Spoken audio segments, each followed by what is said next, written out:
Yesterday, families all across America gathered together with their loved ones and to give thanks. We have much to be thankful for in America. The food on our tables, the family and loved ones in our homes, and the many blessings that come from living in the greatest nation on earth. Today, we can also be thankful for families being recruited and reunited with loved ones who have been held hostage for nearly 50 days. Beginning this morning, under a deal reached by extensive U.S. diplomacy, including numerous calls I've made from the Oval Office to leaders across the region, fighting in Gaza will halt for 4 days. This deal also is structured to allow a pause to continue for more than 50 hostages to be released. That's our goal. This morning, I've been engaged with my team as we began the first difficult days of implementing this deal. It's only a start, but so far it's gone well. Earlier this morning, 13 Israeli hostages were released, including an elderly woman, a grandmother, and mothers with their young children, some under the age of 6 years old. Separately, several Thai nationals and Filipino nationals were also kidnapped by Hamas on the 7th. They were released as well. All of these hostages have been through a terrible ordeal, and this is the beginning of a long journey of healing for them. The teddy bears waiting to greet those children at the hospital are a stark reminder of the trauma these children have been through, and at such a very young age. Jill and I, Jill's with me here, keeping them all in our prayers today. Today has been a product of a lot of hard work and weeks of personal engagement. From the moment Hamas kidnapped these people, I, along with my team, have worked around the clock to secure their release. We saw the first results of this effort with the release of 2 American hostages in late October, followed by the release of 2 Israeli hostages. I've consistently pressed for a pause in the fighting for 2 reasons: to accelerate and expand humanitarian assistance going into Gaza, and 2, to facilitate the release of hostages. And over the past several weeks, I've spoken repeatedly with the Emir of Qatar, the President Sisi of Egypt, and Prime Minister Netanyahu of Israel to help secure this deal, to nail it down. And I want to thank all 3 leaders for their personal partnership to get this done. I spoke with the Emir and President al-Sisi and the Prime Minister Netanyahu again on Wednesday to confirm the elements of the engagement. As I said, today's release are the start of a process. We expect more hostages to be released tomorrow, and more the day after, and more the day after that. Over the next few days, we expect that dozens of hostages will be returned to their families. We also remember all those who are still being held and renew our commitment to work for their release as well. 2 American women and 1 4-year-old child, Abigail, who remains among those missing. We also will not stop until we get these hostages brought home and an answer to their whereabouts. I remain in personal contact with the leaders of Qatar, Egypt, and Israel to make sure this stays on track and every aspect of the deal is implemented.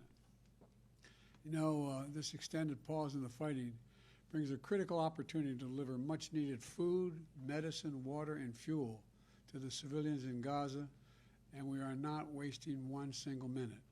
Since my trip to Israel last month, I've been focused on accelerating the delivery of humanitarian assistance to Gaza in coordination with the United Nations and the Red Cross. I just spoke with my special envoy for the Middle East humanitarian issues, David Satterfield, for an update, and I've asked him to monitor our progress hour by hour and keep me personally informed.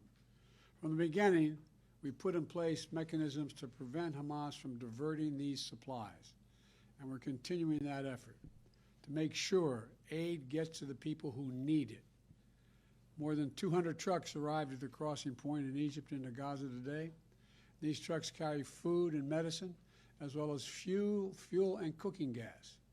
The fuel will be used not only to power the trucks delivering these life-saving supplies, but for desalinization, for water wells, for hospitals, and for bakeries. And hundreds more trucks are getting in position as well, ready to enter Gaza over the coming days to support the innocent Palestinians who are suffering greatly because of this war that Hamas has unleashed. Hamas doesn't give a damn about them. We also look to the future. As we look to the future, we have to end this cycle of violence in the Middle East.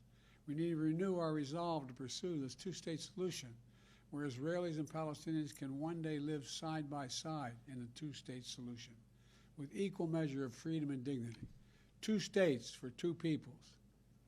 And it's more important now than ever. Hamas unleashed this terrorist attack because they fear nothing more than Israelis and Palestinians living side by side in peace. You know, to continue down the path of terror and violence and killing and war is to give Hamas what they seek, and we can't do that.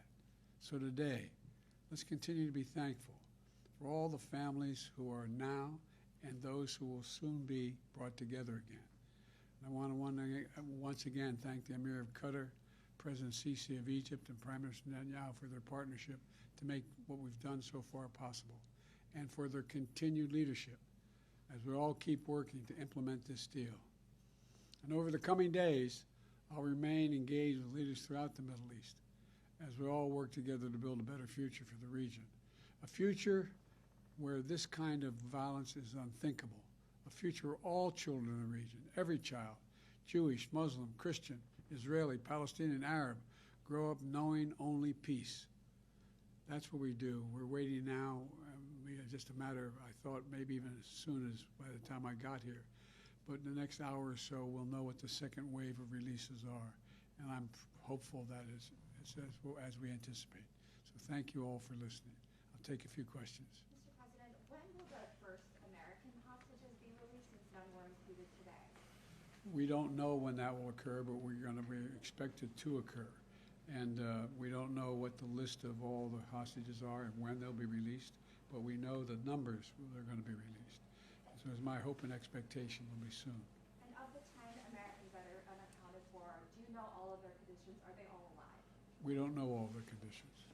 Mr. President, how long do you expect this war is going to take? And have you encouraged Prime Minister Netanyahu to set a timeline, say, by the end of this year? I've encouraged the Prime Minister to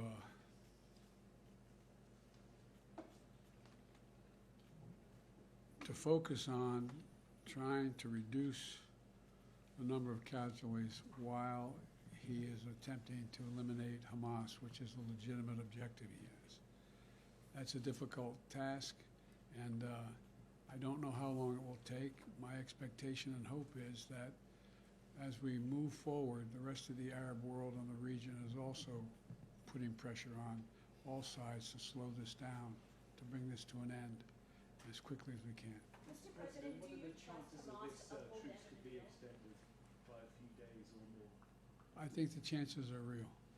Mr. President, there are members of your party who would like to see conditions placed on aid to Israel. What is your view on that? They would like to see, a reduction in the bombing and that sort of thing.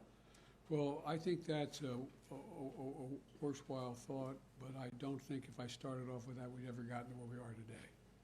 We have to take this a piece at a time. Mr. President, do you trust Hamas to uphold their end? I don't trust Hamas to do anything right. I only trust Hamas to respond to pressure. Mr. President, you said you were hoping to get cooperation from Arab leaders. What are you hearing from them when you talk to them? What would you like to see them do? I'm hearing a lot, but I'm not going to speak to it right now. There's an overwhelming desire on the part of the region to, let me back up. I cannot prove what I'm about to say, but I believe one of the reasons why Hamas struck when they did was they knew that I was working very closely with the Saudis and others in the region to bring peace to the region by having recognition of Israel and Israel's right to exist. You may recall when we did the G20 about a little while ago, I was able to get a resolution, a statement passed through there saying we're going to build a railroad from Riyadh all the way through the Middle East into Saudi Arabia, Israel, et cetera, and all the way up to Europe. Not the railroad, but it would be an underground pipeline and then railroad.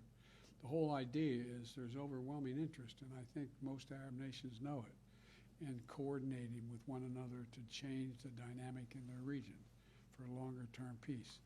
And that is what I'm going to continue to work on. Thank you all very, very much. I appreciate it. Thank you. Happy Thanksgiving to you all. I hope you enjoyed it.